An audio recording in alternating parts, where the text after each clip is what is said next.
Jai Meer Baba, folks. Jai Baba. We, the lovers of our beloved Master Meer Baba, have gathered here today to celebrate his 126th birth anniversary.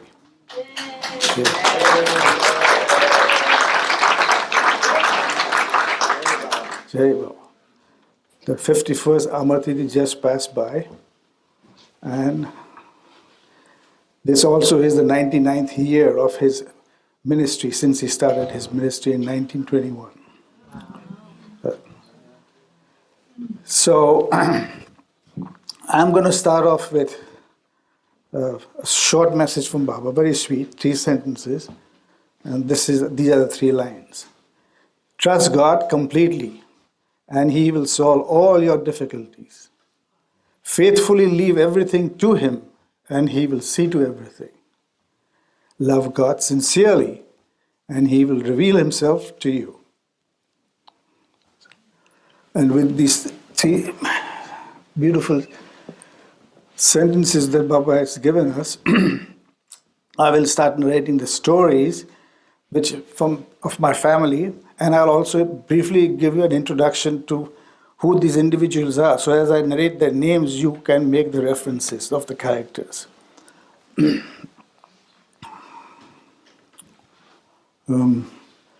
It all started 97 years ago with Chanji, the Faramro's Dadachanji. When he first came to Baba, that was in around 1923, when he first met Baba. And in 1924, he joined Baba in the Manli and been with him since that time till he died in 1944. He served Baba for 20 years.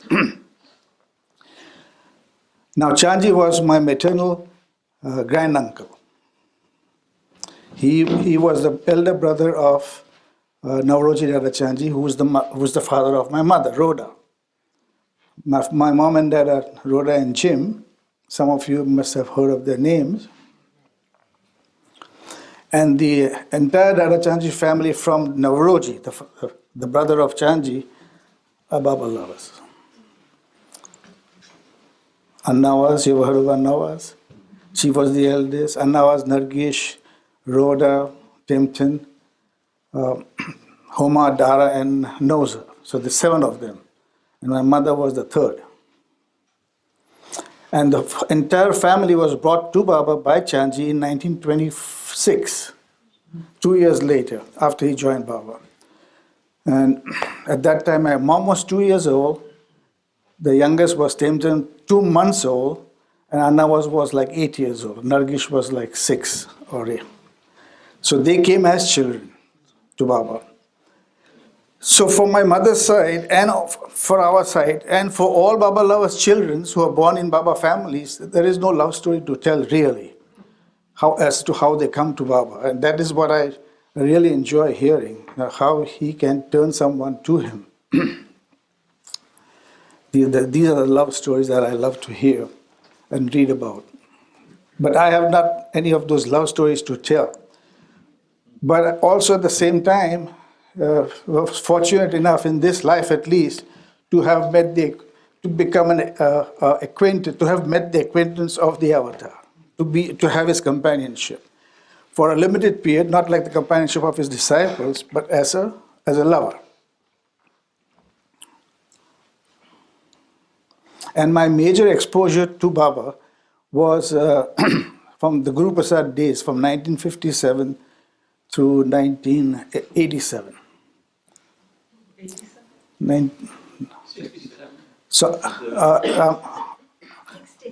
67, no, 57 to 67, correct. 80, I said 87.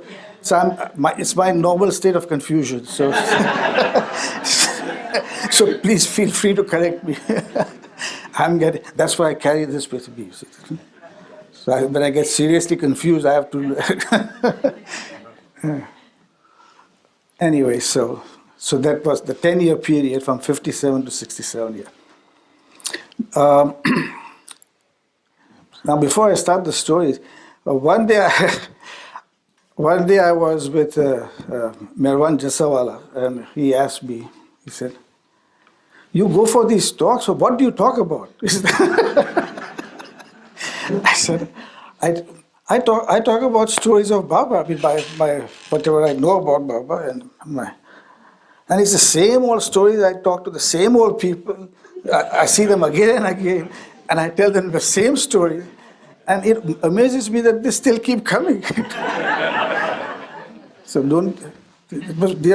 they are all now stale. I've said it so many times over and over again. So then he says, what are you saying? Meherwan is telling me, the Meherwan Senior is telling me, he says, what are you saying? Baba's stories can never be stale, you know? Baba himself said that. And then he narrated this incident. He said that when in the early days when Baba's mother Shirin Mai would be visiting Meherabad Ashram on the top of the hill, she would come every now and then. And she would be put in charge, Meherwan's mother, Gai Mai.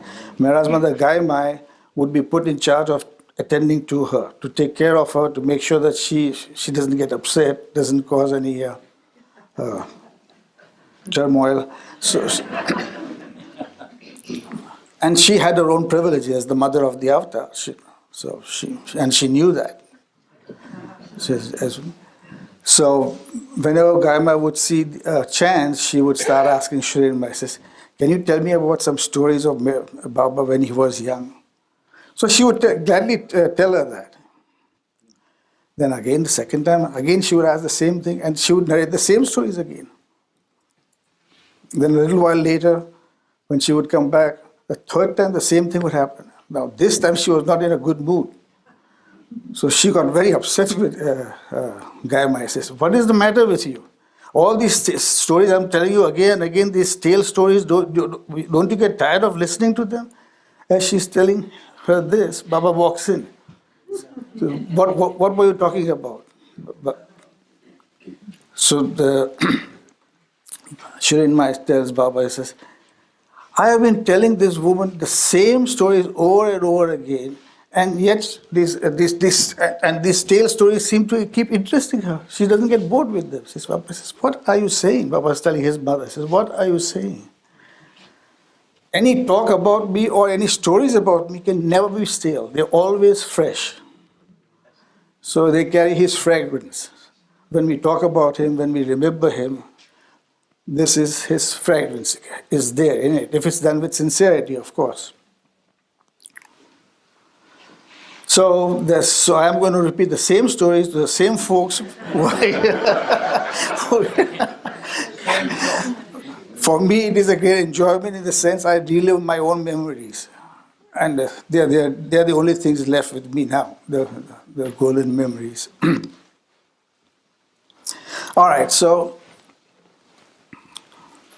like I said, Chanji was the one who brought the entire Dadachanji family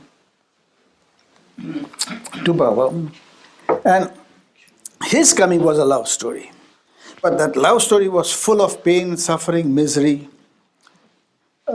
disappointments, and totally getting desperate and fed up with life, to the point that he had decided to commit suicide. And that's the time when he was determined to carry it out, is when he meets Baba, or Baba catches up with him in his life. And that was the turning point. Without his sufferings, without his tragedies that befell him, he was the least bit interested in spirituality. So these things in life turn us to God. What we shun, we want to avoid, are those very things that bring us to Him, closer to Him.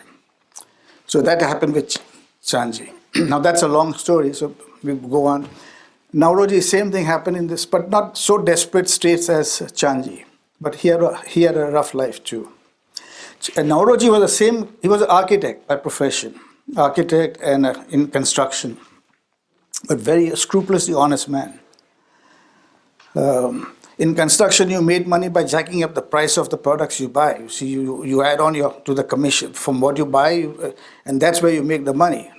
And for the rest of the things, you have to bid. And he would never do that. And his partner says after a little while that it's impossible to do business with you. You're not a businessman.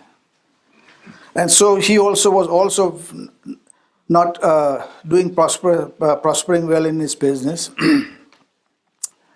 But like I said, he played a part in as one of the people who were there with the construction of the dome of Baba Samadhi at that time. And then there was the cinema theater that Rustam Irani was constructing in Nasik, and of the Bhairav Mangala Universal Spiritual Center in Bangalore. Or in these three projects he was involved in, Nauroji. And his children were the ones, and his daughter Roda is who we are the sons of. My two brothers, Framroz and Sarosh. Baba one day told Nauroji, you are so fortunate that your entire family loves me. It happens, but it's not too common. That someone from the family is not drawn to Baba. There will be one or two may not be so close to Baba. Here the entire family was. He says, you're very fortunate that your entire family loves me. And for Chanji, he said, Chanji used to get a lot of, his nature was very gullible. He was a gullible person. You could easily fool him. And people took advantage of that. That's how he got swindled out of his business dealings. So they took advantage of his gullibility and his innocence. But that's what turned him to Baba. These things made him turn to. So these are the things that happened with Chanji. After Chanji died, after 20 years, he died when he was 50. He had typhoid, and he died when he was 50. In those days, there was no antibiotics. It was in the 40s. Penicillin was just used for the first time in the wars at that time. So many a times he would argue with Baba. After being with Baba for 20 years, he would keep arguing with him. He would say, but Baba, this is not correct, grammatically correct. So it has to be this way instead of that. Baba says, do it just the way I've told you. And then he would still keep arguing. And Baba would get annoyed. And then he would give him a good slap or something. He got several of them. He got good thrashings from Baba on many occasions. But he was very fortunate, because there is no such thing as anger in a master, in the perfect master. Every single action of his is an outpouring of his love. He does it for love. And this is quite well known in the Eastern culture, that if you get beaten by your master, it is great blessings, because he wipes away lifetimes of sanskars with that one stroke. So and then he would once, Papa, you have the right to do that. You are the master. So you have the right to abuse, to slap me. It was one funny incident happened on a ship. He was traveling on a ship with Baba, and the same thing happened. He was tying Baba's shoelace. Baba had put his foot up he was sitting on a stool in front of Baba, and Baba put his foot in his lap, and he was tying the shoelace off. And he started arguing with Baba. So Baba got annoyed and gave him one kick. And he went sprawling. All of a sudden, Chanji realizes that Baba is very displeased with him and he's annoyed. And that was the last thing he wanted. And he starts crying in front of Baba. Oh, I'm so sorry, I didn't mean that. And crying and sobs and throbs. And just as this is going on, this scene is going on, one of the Western women who were with Baba on that trip was supposed to meet Baba in his cabin at around the same time. This happened. And seeing the door slightly open, she thinks the door is open for me to walk in. And she walks in without knocking. And what does she see? Chanji sprawl on the ground, crying in front of Baba. She doesn't know what's going on. So Baba points to Chanji and see this man. He has been overcome with so much love for me. So, without her knowing anything that had happened before, the prelude to this. So Baba was So he was very fortunate to have gotten several thrashings from Baba. And he took it with the right attitude. That was the important thing, how we take it. It was a blessing, not an abuse. And so when he died, Chanji died, he accompanied Baba for every trip that Baba made, because he was the one making the arrangements. in India and abroad until he died in 44. So there was this one program that Baba was arranging for in, I think, Nagpur in September of 44, and the arrangements were going on, and Baba gave a list of the people who were going to accompany him. So one of the persons noticed that Chanji's name is missing. So he points it out to Baba. He says, Baba, you have forgotten Chanji's name. He says, so Baba made a cryptic remark. He says, he will come if he is alive. And it so happened that during Baba's travel, he was going to Kashmir in between. So as they were traveling there, with Chanji was there with Baba, he gets sick and then succumbs there and he died there. And he's buried in Srinagar, in Kashmir. What you see his tomb in Ahmedabad has just a bedding roll. His bedding roll is there. It's not not the body. It's just the bedding roll. So the greatest tribute that he ever got was posthumously. Baba saying after he had died. So Chanji was not only my disciple, but he was my friend. So that was the short story of Chanji. And Nauroji, like I said, was that entire family came to Baba. Now, they had lots of occasions to meet with Baba, my mom and her sisters, Nargesh and Anawaz. And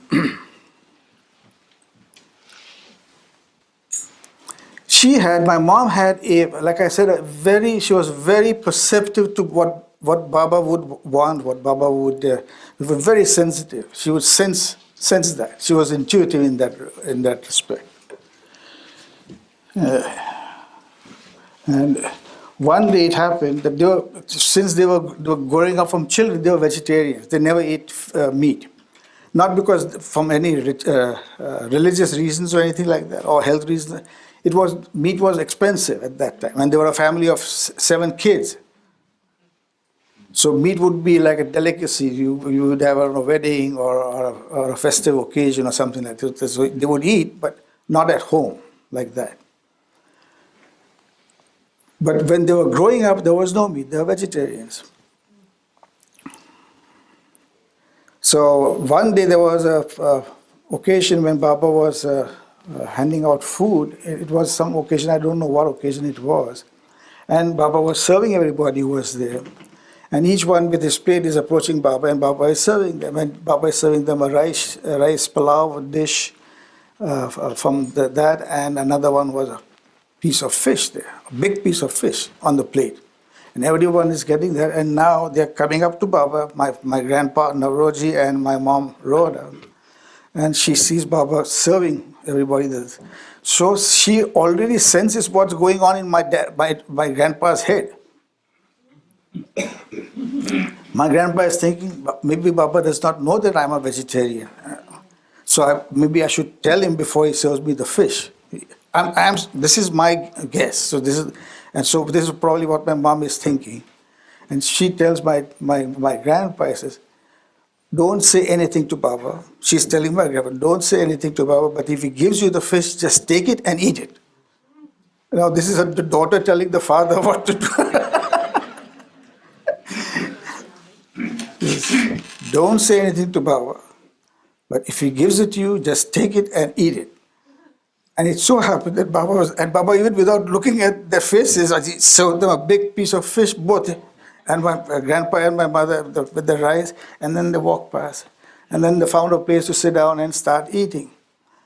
Now my grandpa is eating this fish for the first time now. And then Baba starts walking around, so inspecting everybody of how is the food, do you have enough, is everything good? So he does a walk past as everybody, and then he stops at my grandpa and says, I am very pleased that you are eating this. He thought that Baba doesn't know, so I should tell him that. He said, I'm very pleased that you're eating the fish, but no more from now on. So he wanted it that way, so he allowed him to have it that way. But because he ate it because Baba gave it to him, he was most pleased. So we have to throw our hang-ups, leave them behind when anything to do with Baba is concerned, because he's the master. So that was Navroji. The other thing with the other incident I remember very well with him was Baba was very fond of playing cards. You've heard of that game Larisk? It's a quite unique game in the sense that it's very simple, at the same time quite unique, the way Baba played it. And he would say that, let's play cards. He'd like a child wanting to play, he would say, now let's play cards, with the expression of it's time to play. And everybody would be very happy because that would make Baba happy too. And he says it helps me relieve the pressure of the work on my head, on my shoulders. So he would play cards. And what would happen is Baba would sit in his chair, and all around Baba in that room, people would sit down. Usually it would be like about 12 people, 20 people. And each person next to Baba would be the opponent team, the next one on Baba's team, and so forth. And they would all sit down around him, and cards would be dealt out. And then each time the hand would be shown on the middle of the table, not a table, the carpet. There was a carpet, and with Guru Prasad was a palace. You've seen the pictures of Guru Prasad, it was a palace, beautiful. And so that game would be played like that. And when I was there, I was quite observant as a kid. I would observe every little thing that would be going on. And so I would see that my grandpa always made a point to sit on the opposing team, not Baba's team. Everybody else would want to sit on Baba's team, but he would sit on the opposing team. Like if he found himself, he was sitting here and he found, oh, by sitting here, I'm going to be on Baba's team, he gets up and sits right next to the person next to him. So now that person becomes on Baba's team and he is the opponent team. So he would do that 2-3 times, and I noticed that. He thought no one notices that, what he was doing, but I would notice it. So, and the rules were very simple. The rules were, and Baba would strictly enforce the rules. So they were simple, but the rule was no cheating. And how can you cheat? When the only cheating that can happen is if you look into somebody else's cards, and if you were sitting right next to the person, it would be very easily possible to get a glance of it. And if Baba caught you, then he would take you to task. He says, I told you not to look, and you looked. So, like that. But then Baba would cheat also.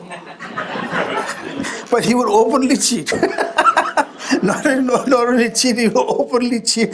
And when it would become, after a while, it would become, what would happen is sometimes Baba's own team would be losing. On a losing streak, one after the other, it would be losing. And the losers had to rub their noses on the carpet in front of Baba.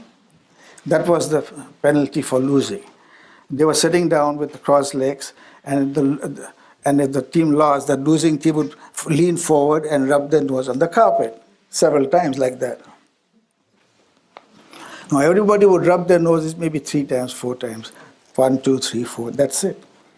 My grandpa, he would rub the nose, that this old man, not only bends forward, rubs his nose very thoroughly, but he does it 7, 8, 9, 10 times. He's the last man there, and he's still rubbing the nose.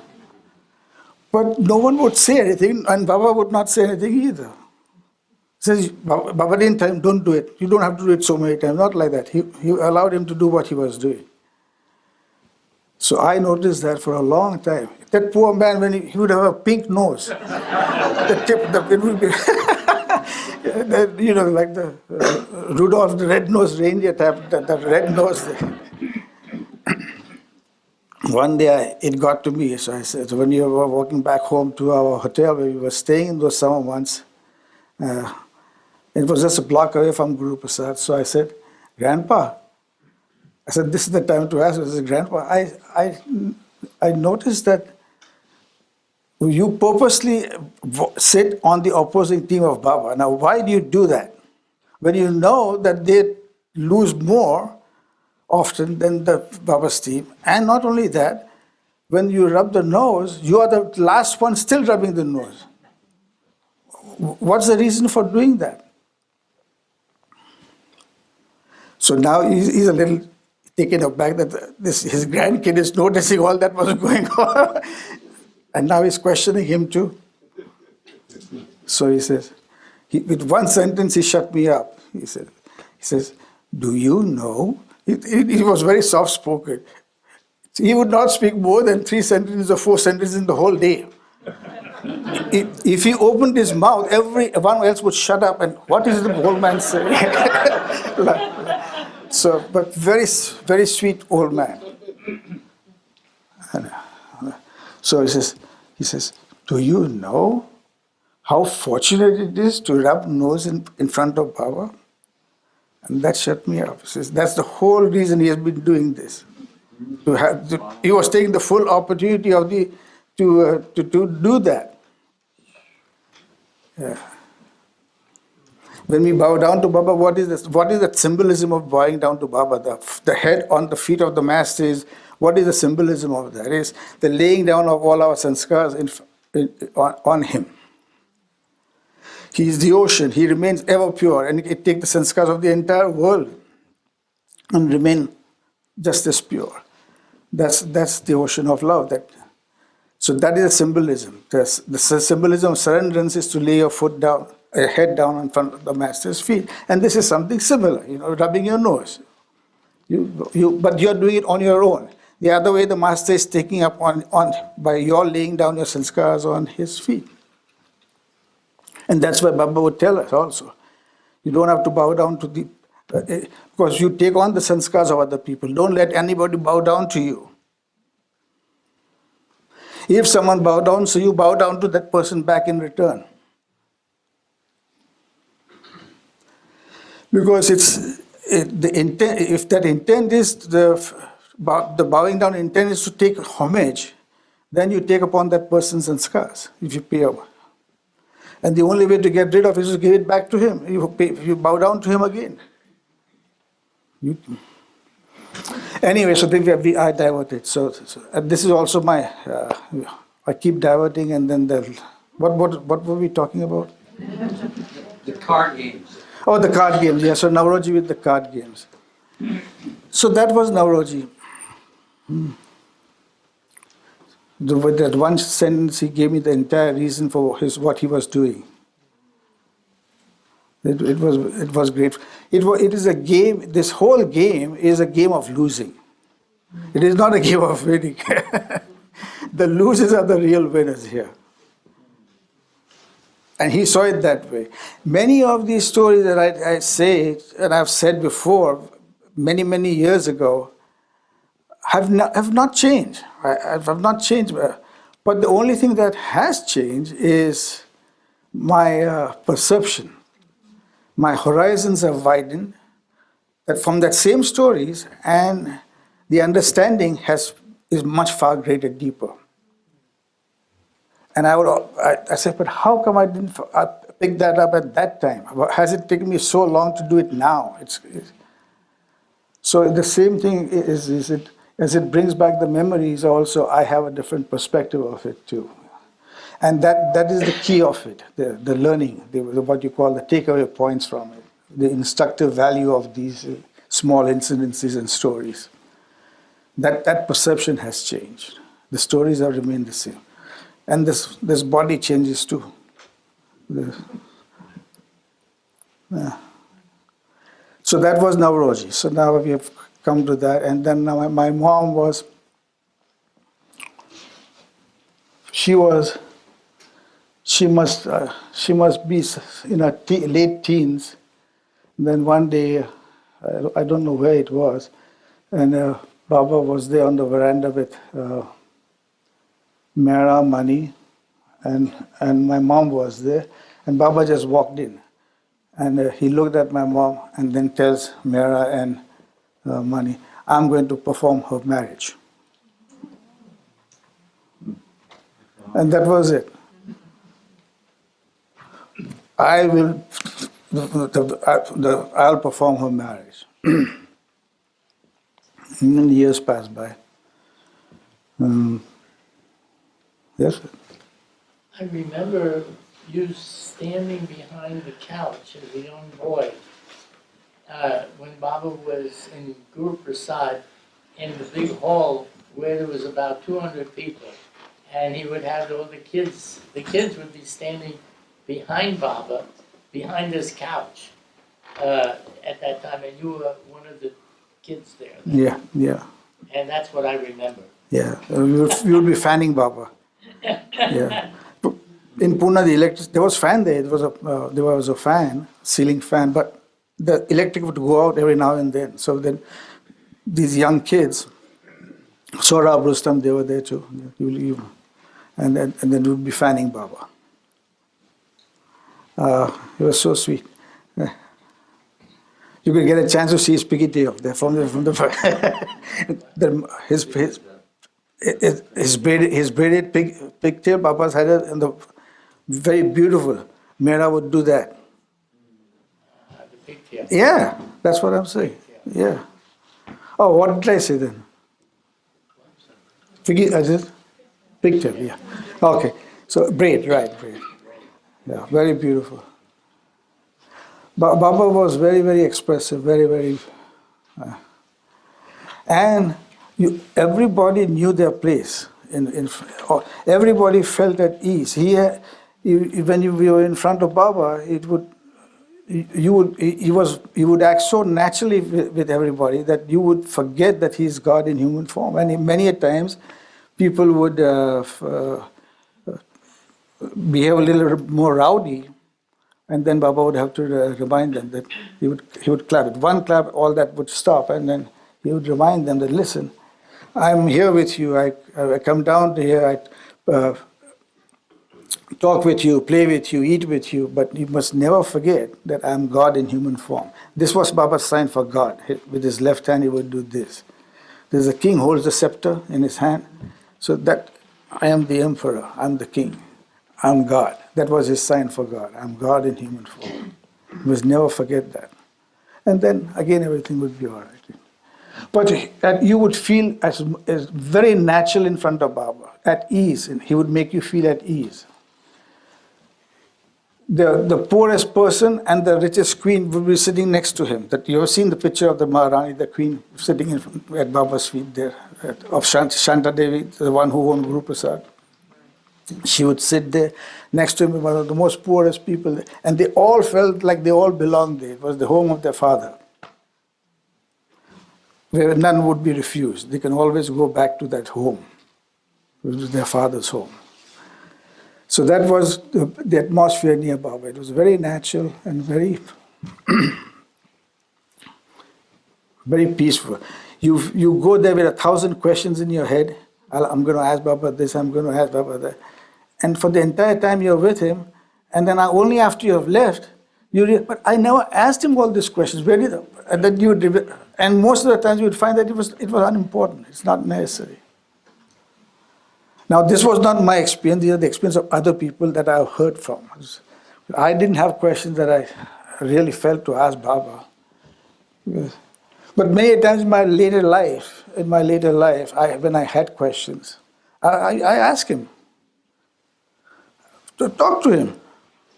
Baba said that all the time. Make me your own, as if you're. How would you relate with Baba? You relate with Baba. One lady asked Baba in a darshan program. There was an interlude, and she asked Baba, how do we relate with you? A very profound question it was, a simple but profound question. And Baba answered in the most simple way. He says, just like you would with your little child. Just as you would with your little child. But at the same time, never to forget that child is knowledge infinite, power infinite, and bliss infinite. Simultaneously. So, just like you would your little child. And so many times he has told us, like, these are the recurring themes. If you go back and read and reread, especially after a while, you reread things. Like I said, I keep getting newer and newer perspectives, wider and wider. This is what he meant. Oh, this is what he meant. Two of the things I keep coming across again and again and again is hold on to my Dharma. That's number one. And then number 2 was make me your own, just as I have made you mine eternally. So he keeps saying that. And in his prayers, including his prayers, if you look, beloved God's prayer, hold on to my down until the very end. That's the same message he gave. Hold on to my down. When I passed my exams in first class, I was elated, my high school exams. And I sent off a telegram to Baba. I said, I thank you for your unbounded help, and with your grace, I managed to pass my exams in first class. With love, with all my love, Meherwan. And I never expected a reply from Baba. 2 days later, I get a telegram. Early in the morning, the doorbell rings, and it was the postman delivering the telegram. And it's addressed to me. And it's from Meher Baba. And on the back, it says, Meher Baba Ahmednagar. So I open it and it says, I am very proud that you stood first class in your exams. My love and blessings to Rojim, which was short for Roda and Jim is Rojim, because they charge you by the word, the telegram. So it would be combined, Rojim, and the 3 brothers would be Meher Farosh. Meher Farosh and Sarosh in one word, Meher Farosh, Meher Baba. Oh, I was now doubly elated. And then 2 days later, another telegram. Now what could this be? So, and see, in one sentence again, I will be more proud of you if you stand first class in holding on to my diamond till the very end. So I look at it, it's only in hindsight. All this is not occurring to me as it is happening. It is only in hindsight. Years later, sometimes decades later. I was 16 years old at that time.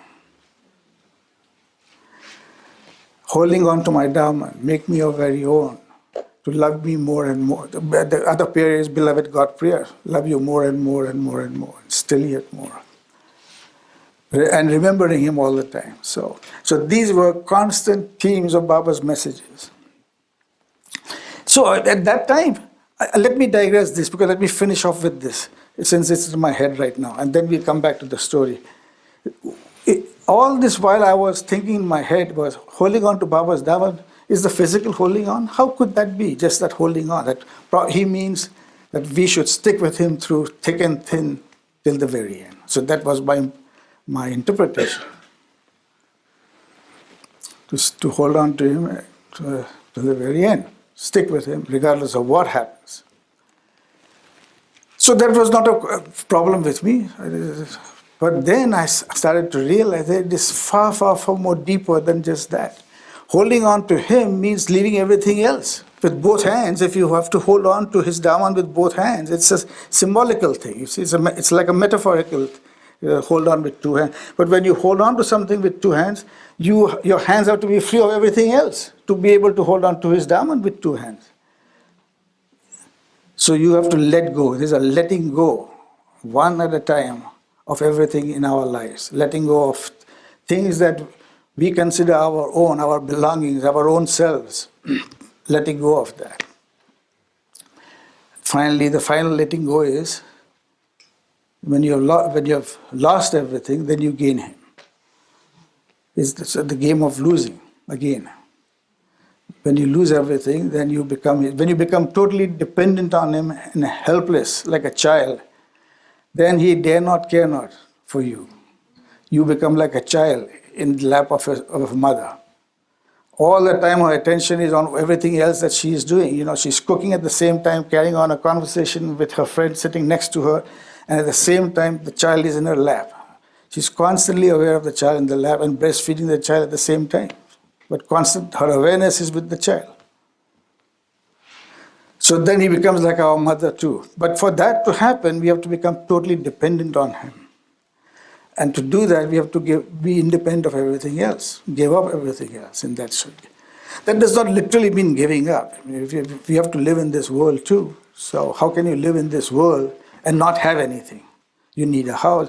But at the same, having everything that he has given us, to be aware at the back of our minds that this is only for a short while.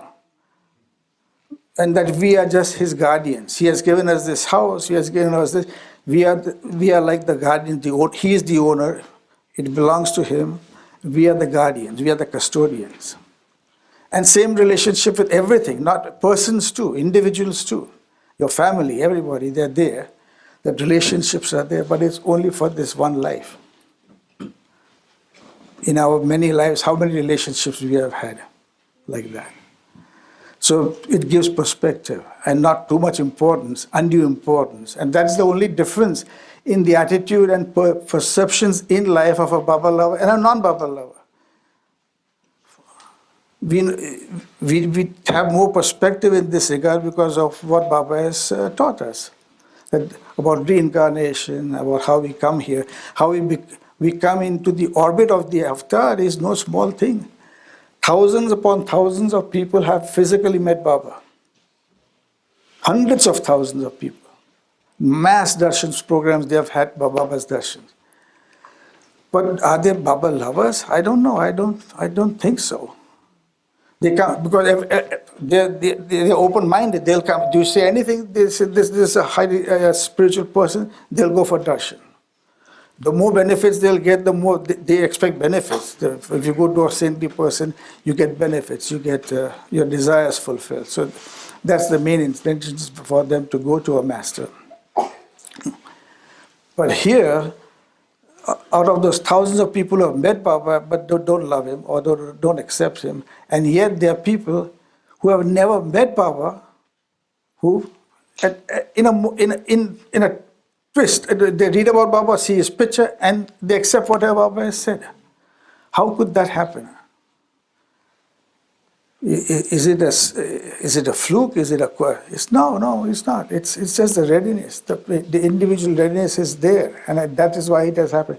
It has taken hundreds of thousands of lifetimes of preparation to come to this stage of accepting. If we believe Baba is who he says he is, and Baba says, I'm God in human form, there is no doubt about it. Baba once told me that. He says, I was sitting in front of Baba, and all of a sudden, I must be a teenager at that time, and all of a sudden, he looks at me, and he says, I am God. So I am thinking that Baba is saying this to someone behind me, because I had no doubt in my mind that Baba is God. So Baba says, I am God. So I'm looking back to see who is talking. And then I realized it's Baba is looking at me. I said, yes, Baba. And I got shook up. And then Baba says, there is no doubt about that.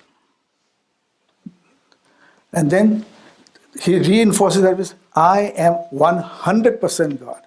And I said, yes, Baba. And that was it. No further continuation on that. And he never brought that up again. But even then, at that time, I started wondering, why did Baba have to say that to me? I mean, there was never a question in my mind. I accepted what he said.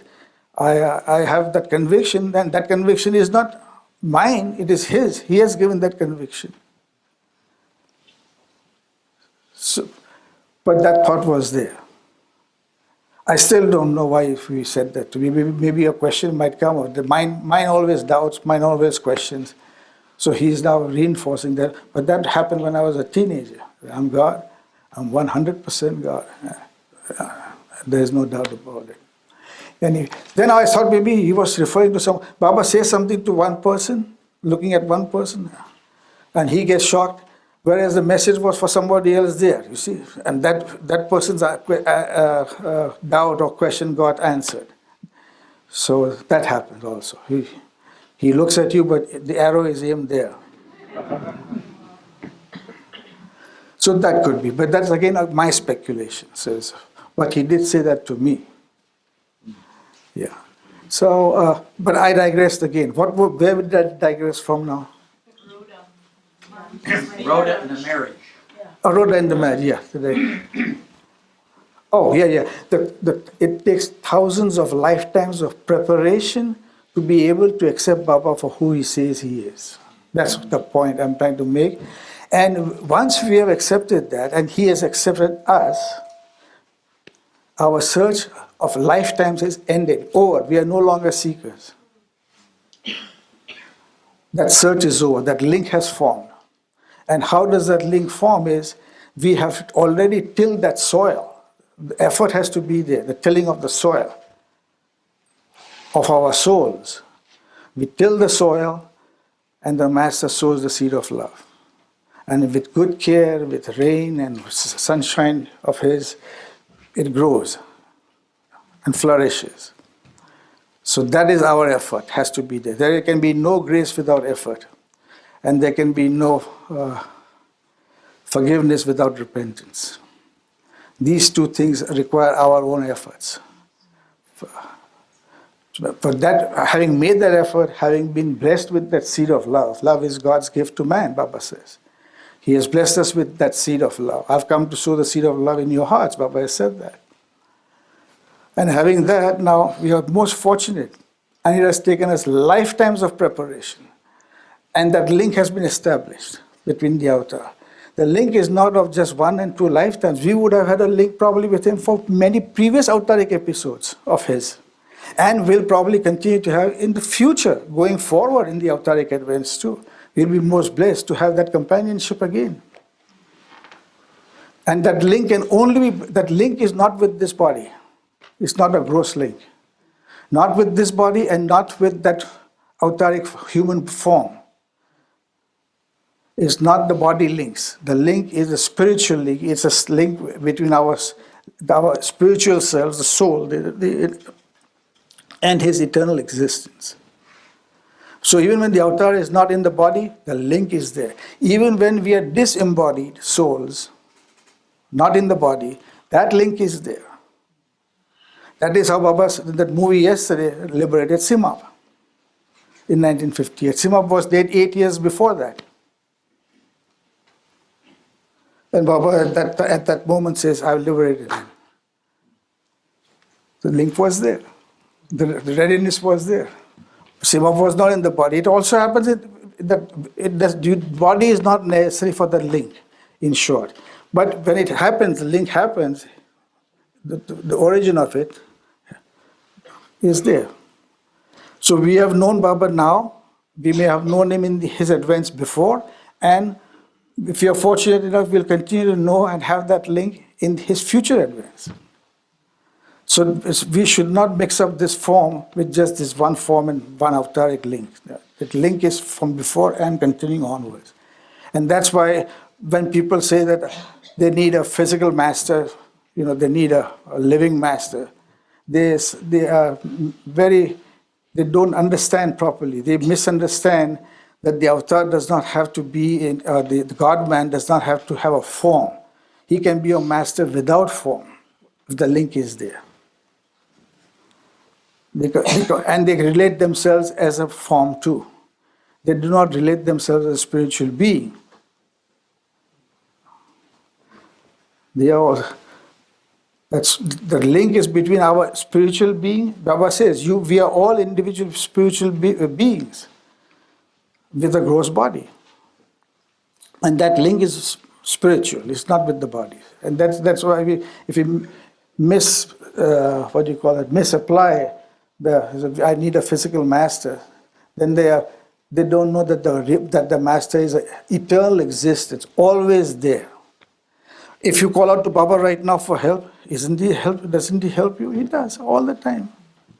You feel it, you feel his presence. So how is that possible? Because he is eternal existence. I am not this body that you see. It's just a cloak that I put on when I visit you. He has told us so many times, again and again, the same repeating thing. Remember me and I'm always with you.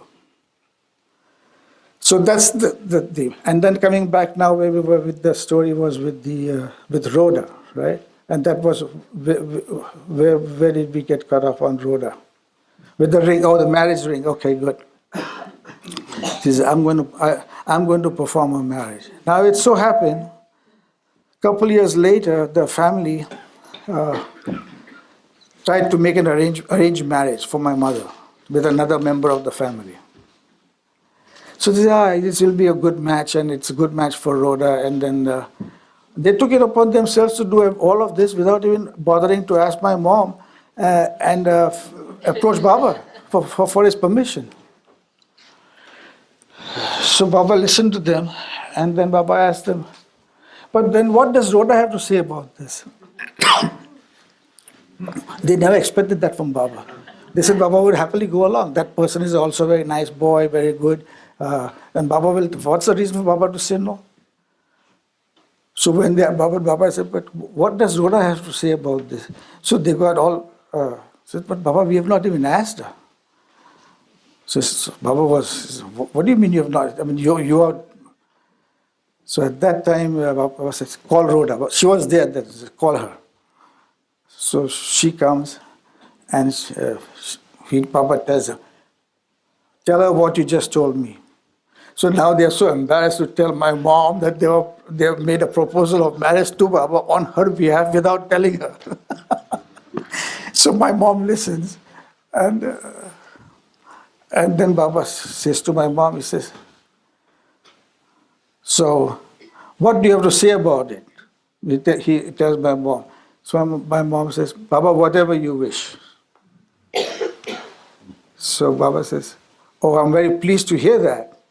But what do you want? So then my mom says, Baba, he's a very fine boy, but he's like a brother to me. So Baba said, then he looks at them too, and he says, are you all satisfied? He says, and then he said, the matter is sealed and it's over. And from that day, so from little things, what did you learn from this? Is that we were so presumptuous, the family was so presumptuous in doing something, and here Baba took up for her. And at the same time, there's another side of this, that she would have married this boy if Baba said, go ahead and marry him. Although she did not have that inclination. But if Baba said so, she would have. So that pleased Baba, wanting what he wants. So that's the takeaway stories, the instructions from these things. That doesn't come to me the first time I hear it. It comes to me when I replay it in my head. And I say, see, this is what he wanted. This is what pleased him. So that way she was very intuitive to Baba, my mom. And then later what really happened with her. So now what happens is, my dad, now to come to my dad. My dad was the youngest of 7 kids. And he was the only one who had not married. And he was in his 30s now. So, and the other thing was, my dad was, when he was young, he was a very handsome guy. Very handsome and very athletic. He was a champion badminton player, table tennis player. His entire cupboard was full of trophies. And he was very popular among his girls. He had a Indian motorcycle. You know, they even now make them now. Recently they restarted making them. He had an Indian motorcycle at that time. So he had everything in life that he wanted, and he never thought of getting married. And everybody else is now married. They've left their home, and my grandma, grandpa, and Jim, they're staying in a big flat with 3 bedrooms. And this is too big for 3 people. So let's move to a smaller place. And then they moved to a smaller place with 2 bedrooms. And that apartment is next to where my mom lived. So that's how they got to have met each other. You see, so. And then everybody in the Parsi colony knew that these Dadachanjis are Meher Baba followers. And they didn't talk kindly about Baba. They were those religious type people. Ours is the best, ours is this, ours is that. And this Parsi guy is calling himself to be God in human form. They just could not conceive of that concept. That concept was never there, of God in human form. When Lord Zoroaster himself claimed himself to be just a prophet, how can Baba say that he's God in human form? So it's a terrible concept. The mind is so constrained and closed with these our prejudices and preconceived notions. They can accept God as the creator of their own being, that God is my creator and of the universe, and yet they can't conceive that that same creator can take human form that he gave you. If he gave you a created a form for you, why can't he take a form himself if he wanted to? But all that concept is not there. The concept of reincarnation is not there. So the whole thing is, everything is in this life. This is it, the end all be all. So the attitude, perceptions are totally different, and you can't blame them. How can you blame them if they have no basis? The foundation is not this out. So that is the difference of Baba love and non-Baba. The perceptions are totally different, and makes life so much more easier and bearable. In spite of not being exempt from any other, we have the same problems, the same suffering. We are not exempt from any of these. But our biggest advantage is that he gives us the strength and the courage, Baba, to bear our sufferings, to take upon ourselves our sufferings, our own sufferings. And in that way, we help him by lessening his burden. If we can bear our own suffering in the right spirit, in the right attitude, we have lessened his suffering. There's only one reason for the avatar to take form, is to take upon himself the sufferings of humanity at large, and to give humanity a spiritual push. We can never take on his sufferings, but we can take on our own suffering, thereby lightening it for him. And having the right attitude is the key. Then we are the true love. They say the love. There is a lot of pain, suffering in love, sacrifice. All of these things are in love. Love is not a. So be very careful to ask for my blessings. Baba would remind us too. Be very careful to ask. Don't ask for my blessings. There's very few people who have the courage to be able to accept my blessings. His blessings is to be able to have the courage and strength to take on the suffering.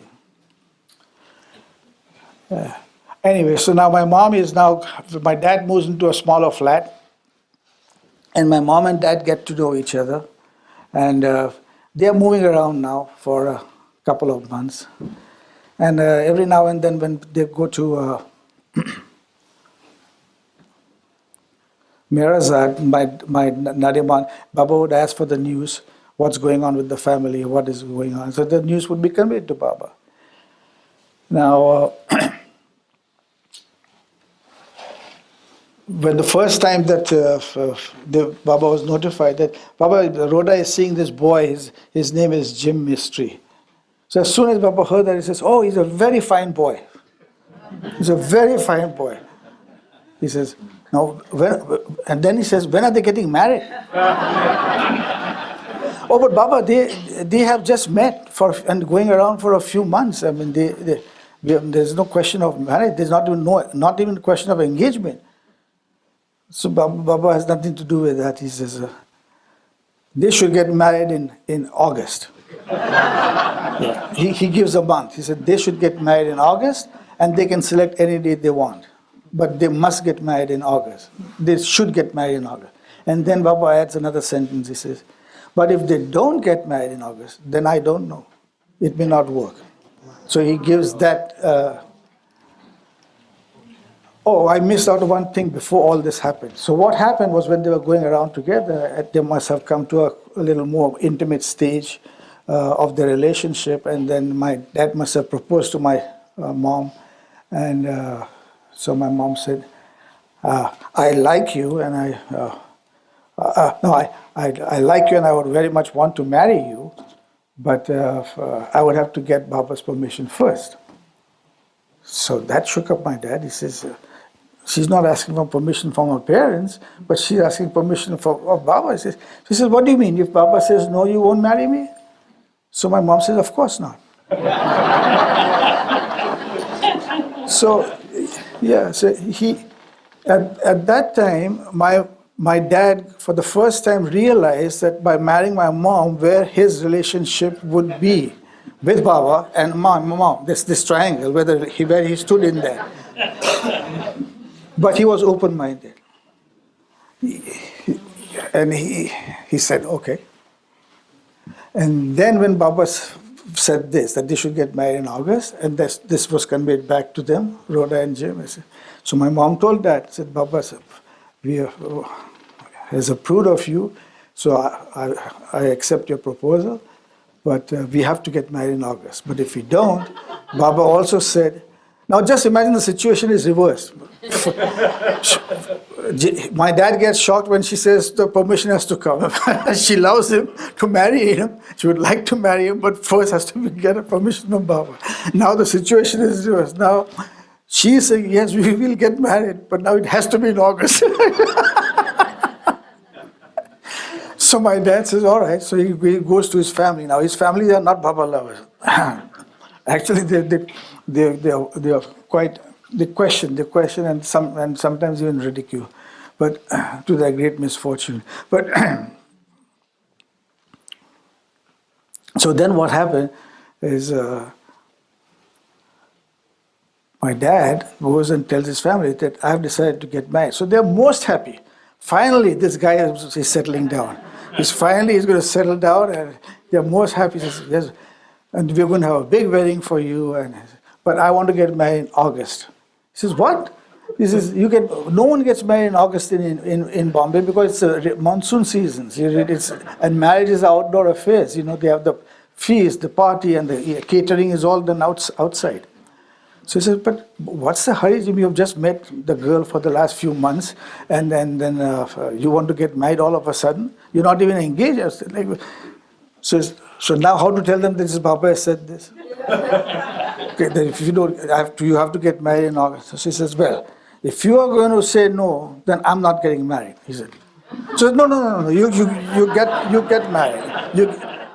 You get married in August, and we'll have to hold the reception in a hotel. And so it did happen.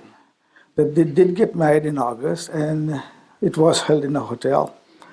And then they go for their honeymoon to either Panchgani or Mahabaleshwar. I mix the two up. And when you go there in the rainy seasons, it rains whole day. The monsoons is a whole day affair raining.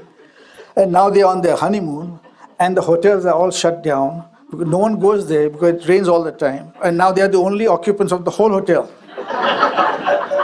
So it's good to be alone on your honeymoon, but you can't even step outdoors. It's too much. So after 2-3 days, they get fed up, and they said, let's move on to Pune. So now they go to Pune.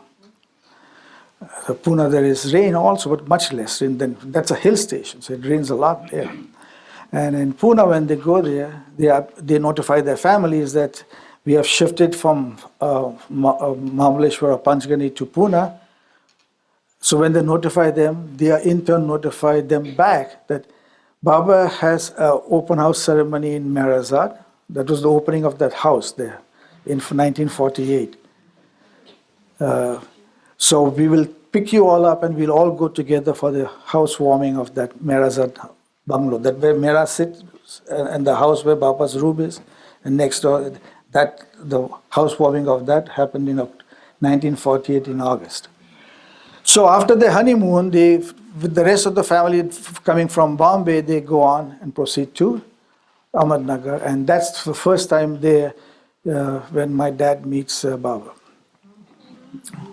So the first time he meets Baba, Baba tells my dad, he says, do you love me? This was Baba's sign for love. This is a heart. He said, do you love me? Do you love me? So my dad he says, what is with this man? He said, this is I'm meeting him for the first time and he's asking me, do you love me? So I said, Baba, this is the first time I'm meeting you, so I have to be very honest with you. I can't say I love you. But as time goes by and I get to know you, I might begin to love you. So Baba was very pleased. Very good, Baba was very pleased with that answer. He was open. Once you accept him, leave the loving to him. And he is the ocean of love. We don't love him. We can only, at best we only reflect his love. So he gives the love to us, and if we are receptive, we reflect it back. If our mirror is clean, if the mirror of our heart is clean, then we can reflect his love all the more. So, but he is the one. We say, I love you, I love you, I love Baba. Yeah, but you love Baba, but it's his love that you reflect. Yeah, so leave the loving to him. Anyway, so my dad was open and Baba like that. And he had a very jovial nature, my dad. His real name was Jamshed, but he was known by his pet name Jim. Jim. So Baba called him Jim, or also was known as Jimmy, Jim. So, and that's how he gradually, his coming to Baba, his turning towards Baba didn't happen right away. It happened over a period of years. As he got to know Baba, he got to know his ways, his manly, then he got to know that. And there were a lot of family members who would, when they realized that now Jim is turning towards Baba, they would talk against Baba. But when they realized that now he's turning more and more, attracted more and more to Baba, he goes more and more to see him, he does what he tells him. So at that time they tried to dissuade him. And it didn't work. Actually, it worked just the opposite. The more they tried to get him away from Baba, the more strongly he felt attached to Baba. He found himself defending Baba. You say, what are you talking? He says, you have not even met him. You don't know anything about him. All you're doing is parroting and repeating these things, what you hear, these gossips among these people. And I know because I've been there. What you're saying is totally untrue. See for yourselves.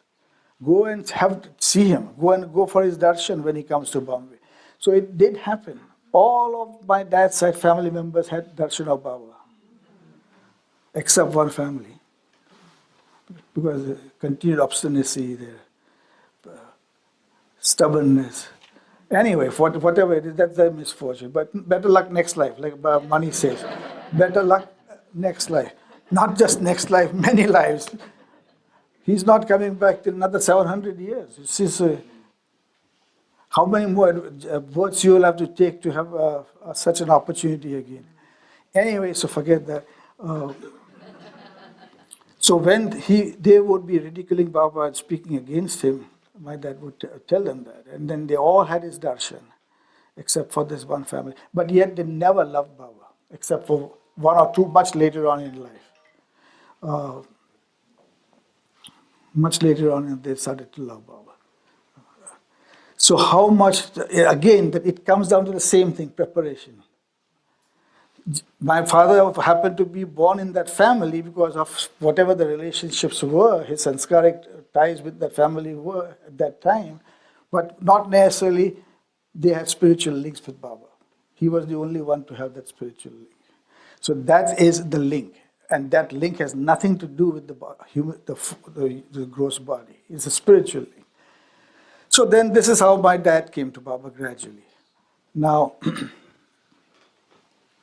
I'll tell you that this reminded me of another incident when we were talking about my mom's incident. My mom, well, we were staying in Pune in Guru Prasad. When Baba was staying in Guru Prasad, he would stay in another hotel, Mobos. It was also a palace, but a much smaller palace, maybe less than half the size of Guru Prasad, or even maybe a third of the size. But nice rooms and garden and pond. And so that was converted into a hotel, and we would spend our summers there. That's where we stayed at from 57 through 67, in that Mobos hotel. Baba found that hotel for us too. He asked my dad one day, what is this sign that is being put up there? Baba, it says Mobos, Mobos. Baba says, what is this? He says, find out what is this Mobos, Hobos. Baba made a comment. So he went and found out from the proprietor that it was a palace that he was converting into a hotel, and he had not even opened it up yet. And so that very year that he opened up, we went and stayed there. And that's how we got to stay so close to Guru Prasad. And Baba himself found out that place. And then what happened was, one day they were going, my dad would go also with Baba on a drive in the mornings. Baba would go out for a drive. So one day my dad was there with Baba, and he would go out for a drive. And as they were driving past one of these, Pune is a very beautiful place. In those days it was. Nowadays it's very congested. There were nice promenades. And so they're driving down and there were these two pretty women walking down. They're doing the morning walk, walking down. And my dad's eye turned to these women to look at the women. And my Baba caught him. He says, "See Jimmy, he's flirting." When he was, "See Jimmy, he's flirting." So now he got caught, Baba caught him. So Baba, he says, "Well, Baba, you're in them too." So, so I'm just looking at the beauty, but you're in them too. So Baba had a laugh. So he was that, his nature was like that. He made Baba laugh. But Baba, you're in them too. Baba, look at Jimmy, look at it, he's flirting.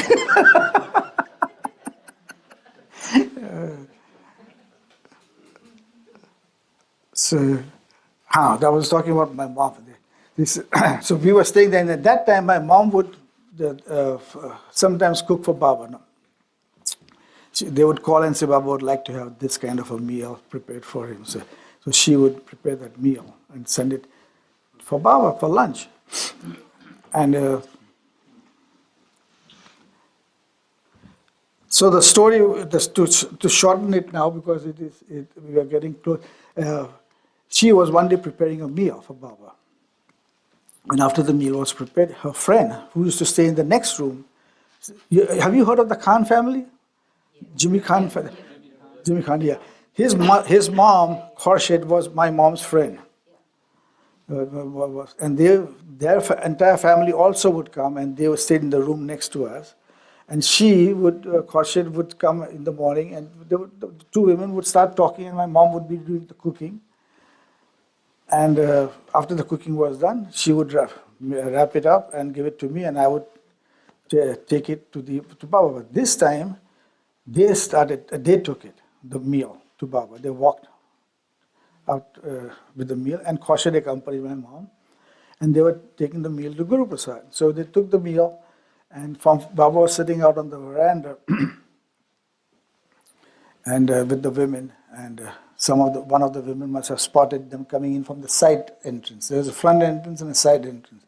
So they were coming in from the side entrance, and says, "Oh, Baba, Roda has come with your lunch."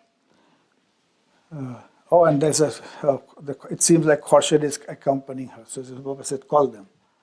They didn't expect Baba to call them. They just would deliver the meal and then they would go away. But Baba this time was told that they were coming, and so he called them.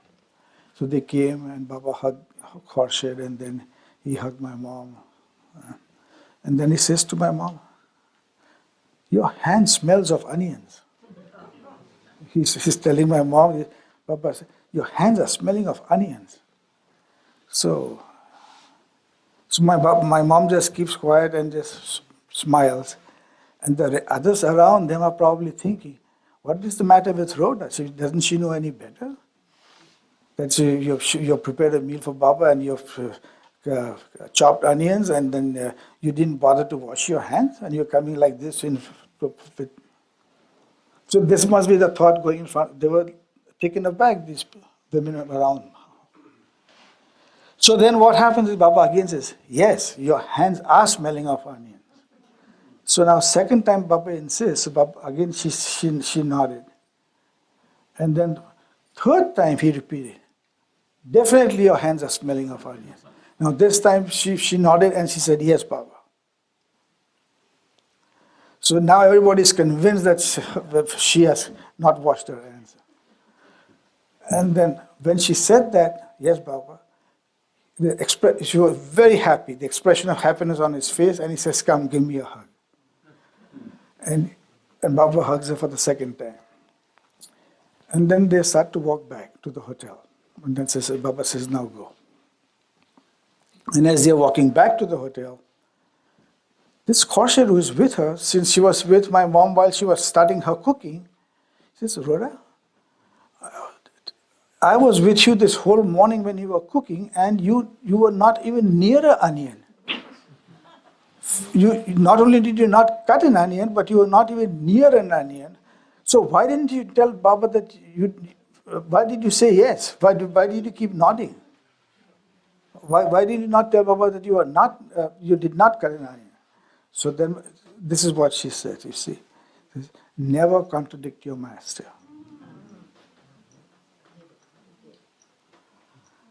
So, whatever he says, you say yes.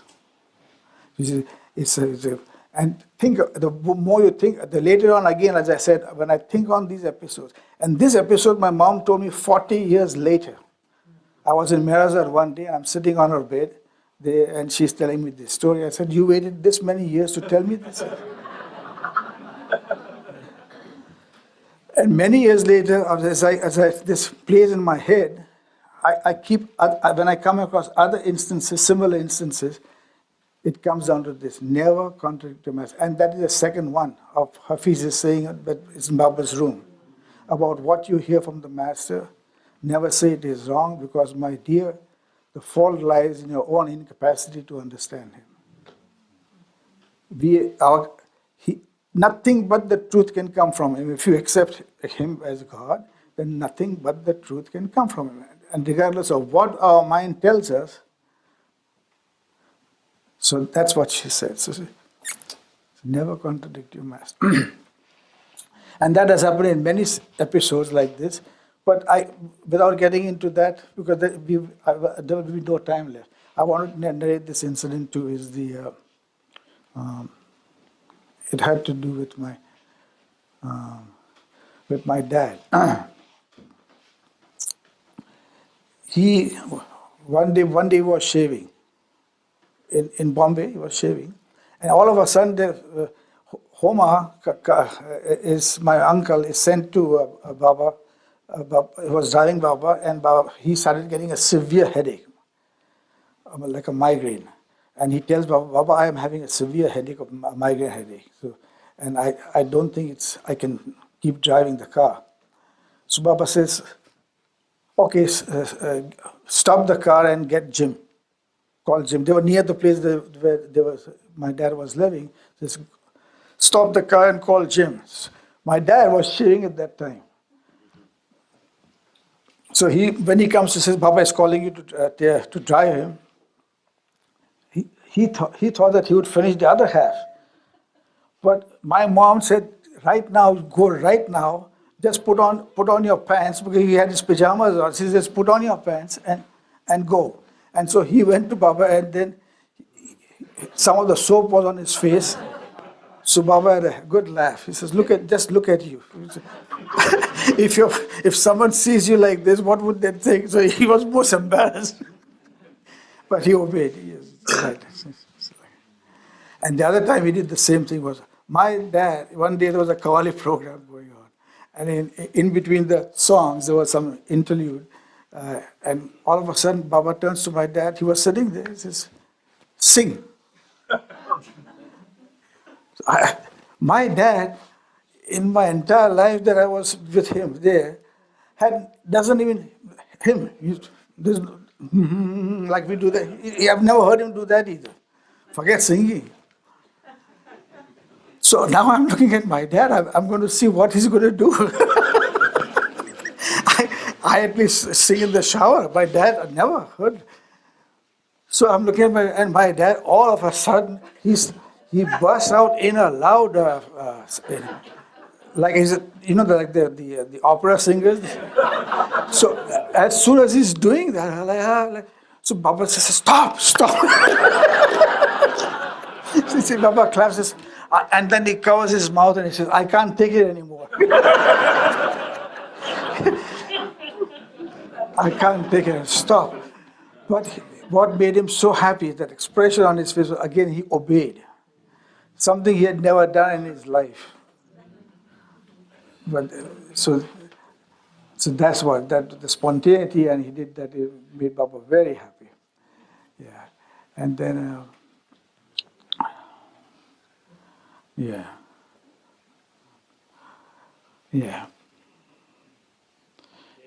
So, did it, yeah. I was right. Let me see.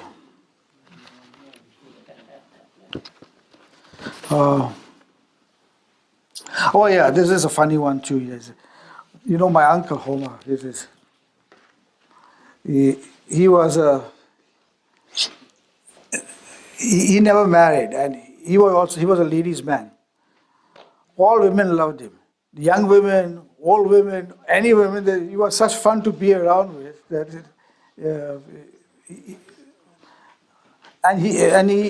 He had several girlfriends. So one day Baba asked my mom, he says, "Does Huma run after girls?" This would be a sign of it. Does he run after girls? No, Baba knows all this, so he's still asking my mom that. And my mom knows too. So now mom is very diplomatically answers Baba. He says, "Yes, Baba, he does. But Baba, it is all for a short while. It is all for a short while. It is nothing." So Baba says, "That is exactly what I say. That all of this, the entire creation is for a short while." So he answered back in such a humorous way. That is exactly what I say. This entire creation is just for a short while. So, yeah. So having and so this is how it happened. With me, it was two. One day I was getting to be in my teenage years. I started to shave. So I would go shave. I would take a shave and then go to Baba. And Baba would notice. He said, "Did you shave?" I said, "Yes, Baba." He says, "Come here." So there he would feel my like that. He says, "Now feel mine." So he would take. He would take my hand and make me feel his. I would be so nice and soft. And he says, "What did you use?" I said, "Baba, I use a razor." He says, you don't use a electric shaver?" He says, "Baba, I do. I've tried it, but the shave doesn't come as clean as the razor." So, but I use electric, Baba. I say, "Mine is electric." And Harry Kenmore had given Baba that electric shaver. I remember that because that same shaver Baba gave it to my dad. So, and Harry Kenmore had bought it for Baba. No, now he was using a different one, I guess. So he said, "I use electric." So after a few days, again the same thing. "You shaved today?" I said, "Yes, Baba." He says, "Let me feel." So he would feel, and then, so then after it happened 2-3 times, I got the feeling that maybe he wants me to use an electric shaver. He keeps asking me, "Is electric or razor?" So I said, "Baba, if you want, I will use electric shaver." But he didn't say anything. So, but at least I was lucky enough for him to feel his cheeks. Yeah. Maybe in my future lives to come, I'll become his Baba. So he was training me to become his Baba. Yeah, yeah. In this life, doctor, next life, Baba. Next life. Actually, it was Baba's sign for doctors is this. Doctors are Babas. Yeah. That was his sign for doctors. Actually, this will be the sign for doctors that take the path. But he used to refer to doctors as Babas. Could that be that he was indicating that you would be a doctor? No, I'm just speculating. I'm just guessing. I'm hoping maybe that would be wonderful if I become his Baba. No, I mean, you were a doctor in this lifetime. No, he just referred to doctors as Babas. That I was going to become a doctor, you mean? Yeah. Oh, but I think. Oh, okay, that was the other thing. So then I said, "Baba, if you want, I will use the electric." He didn't say anything. So then I continued with the razor. Then that one time, then he said to me one day, are you going to grow a mustache?" "Yeah, are you going to grow a mustache?" So I said, "Baba, if you wish, I'll grow a mustache." And I thought maybe I thought that he would say, "Okay, grow a mustache then." But he didn't say anything. Then he said to me, he says, "Ask your dad, and then do whatever he says." So then the next weekend when my dad came to Pune, now he was shaving in the bathroom, so I go and tell him that Baba said that whether I should grow a mustache or not, and I said, Baba, if you tell me to, and he said, ask your dad. So you better think before you answer me, because whatever you will say, I will do, but it will be for my life. So then he did think about it, and then he says, no, don't grow a mustache. Yeah. So then when Baba asked me, Baba, he says, no. So then he said, okay. But still, it was doing it the way he wanted it. Whether it was making it say through my dad or whether, but the way. Then another time this happened was, I was sitting next to Jimmy Khan, and Baba asked him, what do you want to become? He asked Jimmy Khan. Baba says, I want to become a chartered accountant. He's like a CPA, like an American CPA. So Baba said, very good, become a chartered accountant. And then he turns to me and says, what do you want to become? So I said, Baba, I want to become a doctor. So Baba says, oh, and before I finished saying that, Meherji was sitting there, Meherji Kakaria, and he says, but that's not what you told me 2 days ago. So we had this talk outside, Meherji, and he said, what are you doing now that you have finished your high school? So I said, I'd like to become a surgeon. I told him I'd like to become a surgeon. And now here I'm telling Baba I would like to become a doctor. So he's saying, but that's not what it. But I said, well, surgeon also is a doctor. You have to even train more to become a surgeon. Essentially, you're still a doctor. So no, be specific before Baba. So I said, yes, Baba, I'd like to become a surgeon. So Baba said, very good, become a surgeon. And then he made this cryptic comment. He said, then chop off your father's legs. He told me that. He said, chop off your father's legs. So that shook me up too. I says, Baba says something we don't know, and sometimes by saying something, he takes away something from. And the reason he said that, again, this is my assumption, is my dad had very poor circulation in his legs. He has phlebitis. In both legs, he would get these ulcers that would be terribly painful, take weeks to heal, and he would be limping around. And so Baba made that comment, chop off his leg. See how Baba is so considerate of everything and everyone. We would never sit in front of Baba facing our feet to him. That's a sign of disrespect. So when you sit with crossed legs, or so Baba tells my dad, stretch your legs out. Because he couldn't sit like this. He says, stretch your legs out and don't worry, you can face me. But he never did that. He would always, if Baba was here, he would turn his legs this way, you see, away, so like that, if he had to stretch them out. So he made that comment. Now, there's another very interesting thing that happened with this, but this has... Did he ever lose his legs? No, he never did. But see what happens. See, this is very interesting. This again, I go back in retrospect and see how these things are happening. In the 1960s, early 60s, my dad had a heart attack. Right in front of Baba, he was there with Baba in Guru Prasad and he had a heart attack. So he makes him lie down. Baba at that time had a little cot there in that room, and he makes him lie down there, has Gore examine him, and they find out that he has had a heart attack. So he is sent back to Bombay with Nariman, and at that time, my mom must be worried about what will happen if he's not able to work, this, that, the other. So Baba had told my mom, he says, don't worry about Jim. He says, he'll be all right, he's going to grow into an old man, he'll become an old man. He'll become an old man and he'll walk with a walking stick. That's what Baba told my mom. That he's going to become an old man, he'll walk with a walking stick. When my dad did die, 30 years later, which was in 96, this is 30 years later, then the thought came to me, my dad never walked with a walking stick.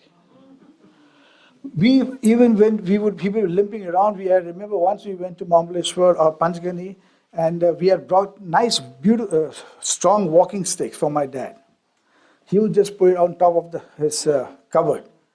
2, 3, 4 of them on the cupboard. He figured in his mind that as long as I don't use the walking sticks, I'm going to be around. The day I started using walking sticks is the time it's time for me to go. So he never used walking stick. Even when he brought him such nice walking sticks, he put it up on them. But that is my speculation, okay? Anyway, but that thought happened to me, and it kept recurring to me. He says, Baba said it like that, but he never did walk. But then I said also that, but whatever he says, either it has to come true, or it is that we don't understand him properly. Sometimes he says things in his own language we don't follow. And so I said, almost 2 years later, it was 97 or 2000, something like that, when I was visiting in India. I was going from Meherabad to Meherwan. And on that bus, that bus that goes there, I sit next to this lady and then we introduce ourselves, and I said, I'm Meherwan Mistry, and she says, I'm Heidi Cook. And Meherwan, now she's telling me this story. This is Heidi Cook telling me this. I must tell you a very strange, but a very vivid dream I had on 4 days after your dad passed away. I was here staying in Meherabad at that time. And then she narrates this dream to me. I was sitting on the patio outside Baba's Samadhi, and I saw your dad wearing stripped pajamas come out of Baba's Samadhi with a walking stick, and he walked past me. So when I heard that, there was like a shock. There was like, my God. First of all, he did have stripped pajamas. He did wear stripped pajamas. And second of all, she has no idea what the walking stick, in the history behind it. And she's telling me he was walking with a walking stick. So as a disembodied this thing also. So this is, if you're talking about, this can happen even in the disembodied form. So Baba's word comes true. So that thought was there in my head. See, so this was the story of the walking stick.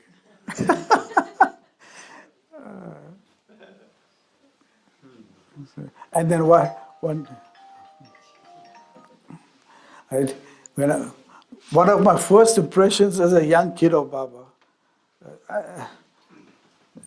I must be like 5, 6 years old, when I was with Baba, it was at my aunt's place. He looks at me and says, "He's my old bearded friend." It's my old bearded friend. Yeah. So at that time, it meant nothing to me. It meant actually I couldn't imagine myself as being an old person, and especially with a beard, as a young kid. And I never ever thought about that. It was just a story I would keep saying again and again. But then I realized that these are links of past links. And that's how fortunate we are to have that link. And that link can only be broken 2 ways. The first way it is broken is we disobey him willingly. And the second way it is broken is we divorce him. If willingly we disobey him, it is impossible to stay with the master. He'll let you go. The link is broken. And the only other way we do it is we divorce the master. He never divorces us. We divorce him. We break the link. How do we divorce him? By going to somebody else. So that was another recurring warning theme by Baba to us. Once you have come to me, no connection with anybody else. Even if it's a real master, it is absolutely impossible for you all to distinguish between a fake and a real master. It's impossible. You cannot tell the difference. Only a real master can tell the difference. But even if it's a real master, once you have come under the charge of one perfect master, do not go to another one. And it happened in so many instances with Baba, with Upasni Maharaj and Baba. They're perfect masters. It happened with Narayan Maharaj, it happened with Upasni Maharaj. So many, they're all perfect ones. But we must never forget the masters of our master is not our master. They are Baba's masters. We owe them every respect and reverence. But know clearly that they are not our masters. They are the masters of our master. The fathers of our fathers is not our father. They are our grandparents. Same way with the teachers of our teacher. They teach you what others have taught them, but they are not our teachers. The one who taught you is your teacher. So that is the Guru. And Kabir says that in beautiful sentences in his doas. He says, if Lord God and my own Guru stand before me at the same time, who should I bow down first in obeisance? To whom will I bow down first? He says, I will bow down first to my Guru. But that Guru is a perfect Guru. He says, I'll bow down first to my Guru because without him I could not have approached Lord God, Krishna. You see, the Guru takes him to God. So this is what Baba was all the time reinforcing us also. No intermediaries, I'm approachable directly, without any isms at all. No religion, no isms, no organizations, nothing. Direct approach. Why? Because all these things become hindrances. If they take you to the master, it's one thing. But if after reaching the master you still hang on to those things, it's absurd. Just as absurd as Baba gave the analogy of the scaffolding of a building. The scaffolding is necessary as long as you're constructing it, but once it's complete, scaffolding has to go. Same thing with you fracture of leg. The doctor puts your leg in position and puts a cast on to keep it in position. After 6-8 weeks of healing is good, position is good, the cast has to be taken off. You just keep it on, what's going to happen?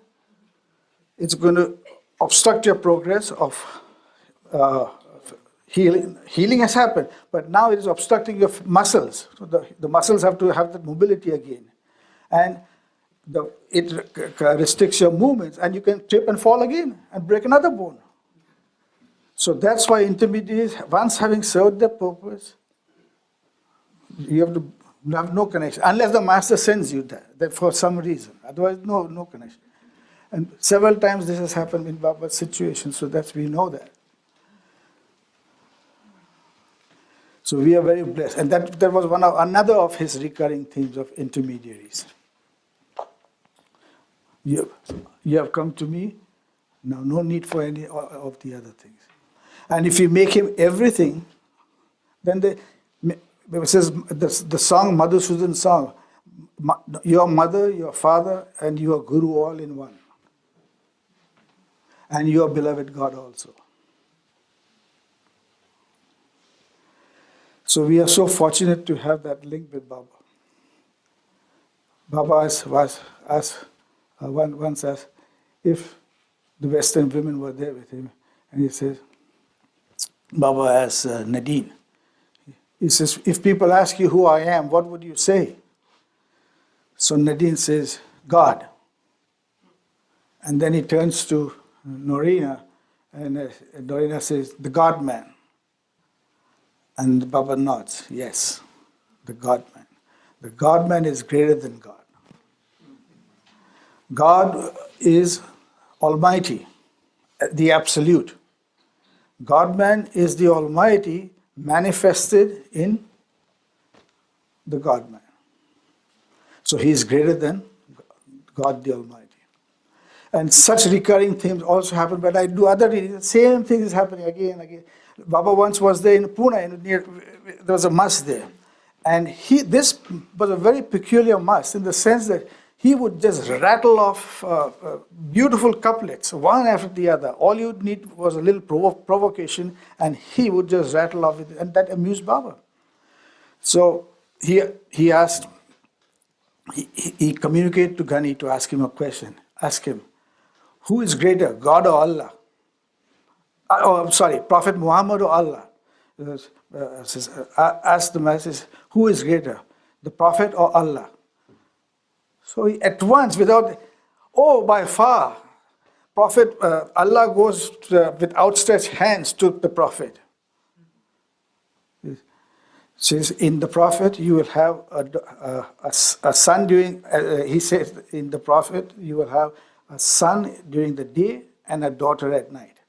He was meaning that the God-man, the avatar, the Prophet is far greater than Allah. Allah goes begging to the God-man.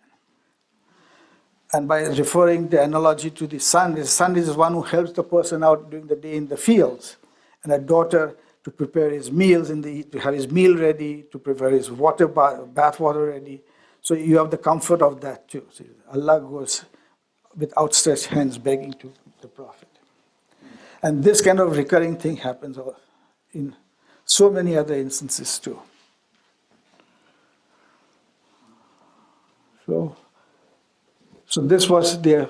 And then that was a mistake I made actually when I said to Baba, when Baba asked me, what do you want to become? And I said, I want to become a surgeon. That was a mistake. I should have said, I want to become whatever you want me to become. Yeah. And then another incident happened where again the decision had to be made. When I finished my high school, and before I was going to go into medical school, there was a big gap, 6-month gap.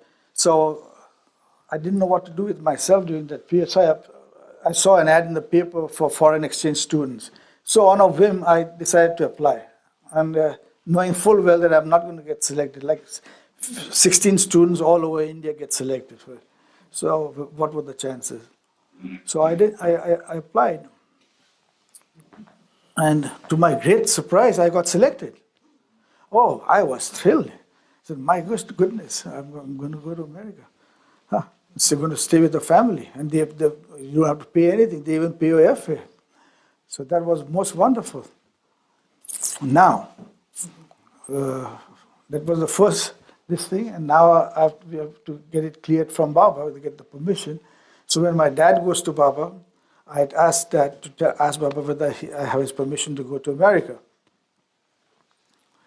Now see what happens. So they go there, and the next day when they meet Baba, Baba starts off how was your journey? Did you all have a restful night? Did you all eat? Like that. And then they ask about the small talk about the family. So my dad saw that opportunity to ask Baba, Meherwan got accepted to this foreign exchange student program, and he wants to know whether he has your permission to go to America for a year. So at once Baba said, what is this new thing he has dug up? That the worm, the bird catches a worm from the ground. He says, what is this new thing he has dug up, like that? So Baba says, Baba, it's just a program, exchange program. But doesn't it cost a lot of money? He's telling my dad. He says, Baba, it's all taken care of. The family pays for his board and food and lodging, and they also pay for the airfare. So that excuse didn't work. So then Baba says, but wouldn't there be, doesn't he want to become a doctor? He says, yes, Baba, he does. But then won't it prolong his studying career in his studies, a break in his studies? He said, yes, Baba, that would be a break in his studies for a year. But Baba, traveling itself is an education. But Baba says, he showed his disinclination, in short. He didn't say no. And my dad sensed that. So when he sensed Baba's disinclination, he said, Baba, if you say no, he won't go. So, but see how sweet he is. He could have said no at the very first, and matter would be over and settled. But he says, but if I say no, then won't he feel hurt? If I say no, won't he feel hurt? He says, Well, Baba, if he loves you, then he'll accept whatever you say. So that Baba was, that's the way it should be like, you know.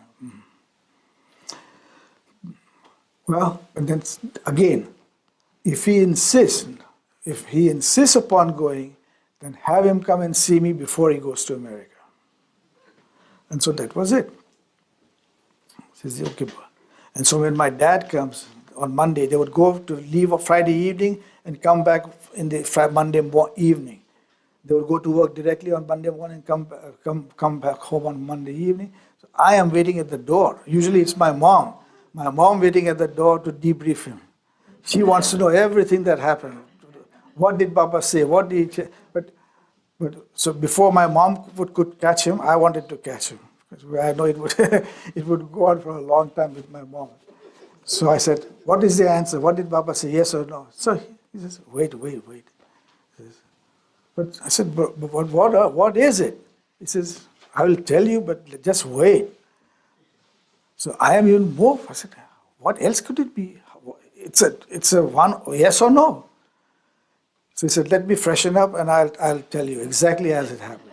So he washes himself up and then he tells me exactly what happened. And as he's telling me, I get a definite feeling within myself that Baba does not want me to go. And I accepted that. And at the same time, I also knew what it meant if I insisted upon going and then I went and saw Baba, what would have happened. This is what would have happened. Because by that time I was almost 17 years old, and by that time these kids started getting orders from Baba. Sorab, Rustam, Meherwan, all of these kids who were elder to me had gotten quite a few orders from Baba. And I knew that. And so I said, I knew what it was for Baba was calling me to see him for. It was not to just give me a hug and say, have a good time in America. No, I knew he would call and give me orders. And I knew exactly what those orders would be too, because I knew what Sorab Rustam, the orders they had gotten. And he would have ruined my entire trip to America, those orders.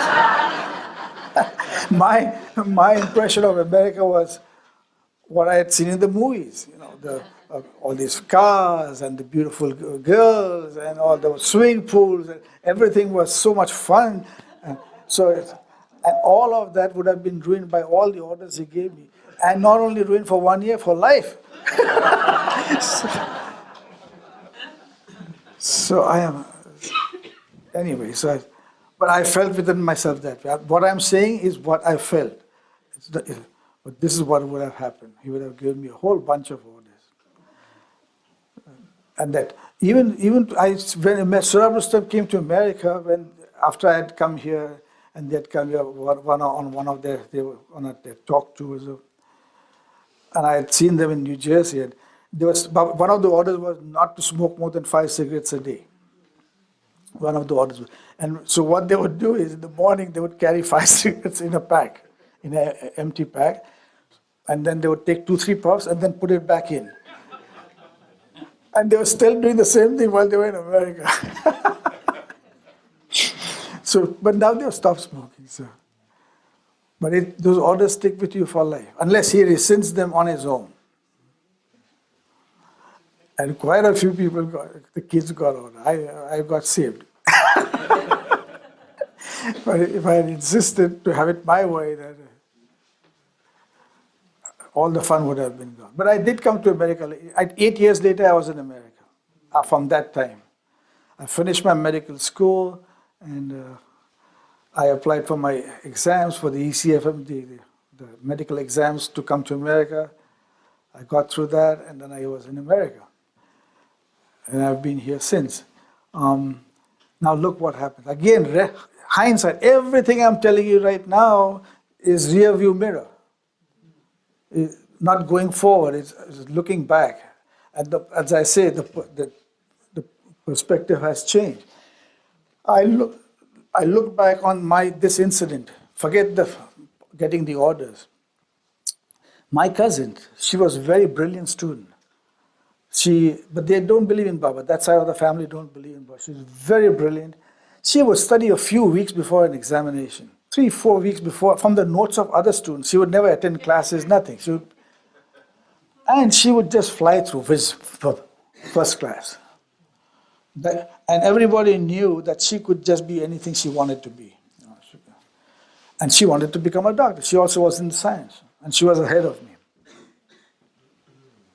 When she heard that I applied for this and I got selected, she said she applied too. So I would like to do that too. And funnily enough, she got also selected. By that time, I already went back and told them that, listen, I want to withdraw my application because I'm not going to go to America. And there was that guy who looked at me with such a surprise. He says, what's the matter with you? He said, there's not a question of money, he's trying to tell me. No, it's all taken care of. I said, no, it's not that. I just don't want an interruption in my studies. But he says, what do you think? Others are not getting interrupted in their studies? So he was totally amazed and shocked that I was just I applied. I was interested enough to apply. But when I got it, and after getting it, I was asking not to withdraw the application. So he couldn't believe that was happening. I said, then I left. I said, I just can't, I can't do it. And I'm coming to you now because someone else will not be deprived of that position. And then my cousin got it. So now I had someone to work. And now I look back, and this was exactly what would have happened to me. See what happens to her when she comes here. And she's far more smarter than compared to her, I'm mediocre. I have to study every day. I study every day, before the night, early morning, and then get by. And she would just study a few weeks before and anyway, so she goes and gets and comes back after 1 year in America. She gets accepted by her family in Texas. And when she comes back here, after 1 year, she is not grounded at all. She is now become Americanized in 1 year. Her accent changes, the way she dresses changes, her whole mental attitude has changed. She is now not interested in science, she wants to do arts, so she changes over. 1 year gone, now I'm equal with her.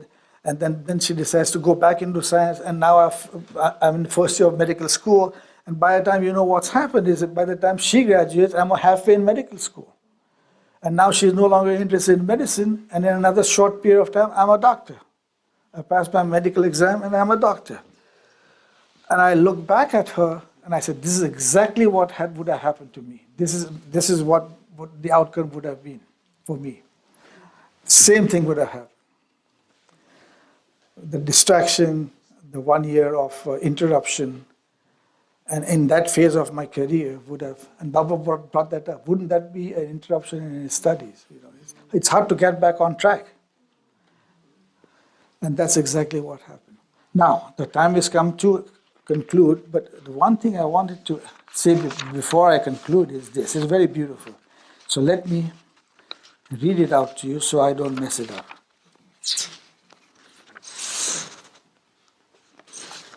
Okay. Okay, this is.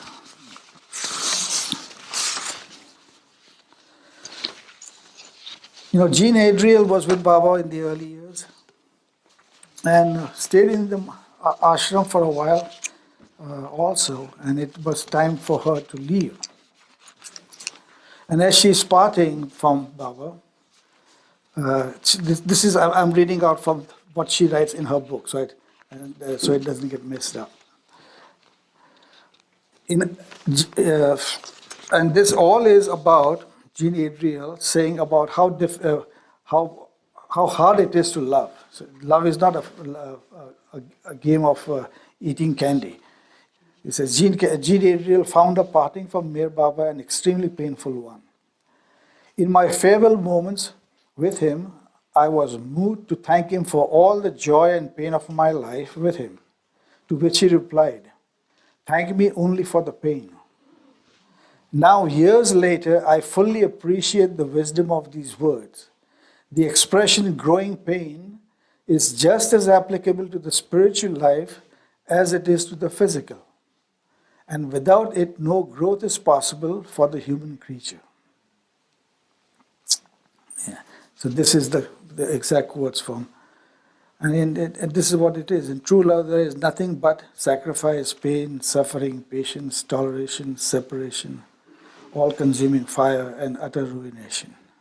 So if we are daring enough for it, then we have to tread the path which leads to. And Francis says the same thing. He says in his "In Dust I Sing." This is from Francis Brabazon. To those who are not ready, he fulfills their desire. To those who obey him, he gives a consuming fire. By ruin we have evolved to manhood to stardust. By ruin we have evolved to manhood to stardust, and from ruin God will raise us to godhood if we trust. And if when we go to Mandalay Hall and we see there on one of the walls there's a little card saying by Mansur Halaj. He says that the very essence of love is to suffer. God is suffering himself, whereas all happiness comes from him. So the suffering which we try to run away from is God himself. Whereas we ask for his blessings, when we say we want God's blessings, all we are asking for the fulfillment of our desires, but his blessings are different when we don't know what we are asking. So with the insights that Baba has given us and a proper and true understanding of values, we begin to lead a life of the Spirit. Baba said that the life of the Spirit is, if we lead that, then it gives us a better perspective, broader and deeper perspective about life and how to live it. And this is this thing from Barbara O'Donnell. She wrote this in how she came to Baba. This is from the Bal Natu's book of When He Takes Over. So she writes, this is what she is writing. The French say about love, plus que moi que demain, which means more than yesterday and less than tomorrow. So looking back, it always amazes me that there was a time, even yesterday, when I loved Baba less than now, and I look forward with delight to loving and pleasing him more. It is the greatest good fortune to love Meher Baba. So may we all part today with an ever-growing love for Baba, which is more than yesterday and less than tomorrow. Jai Meher Baba.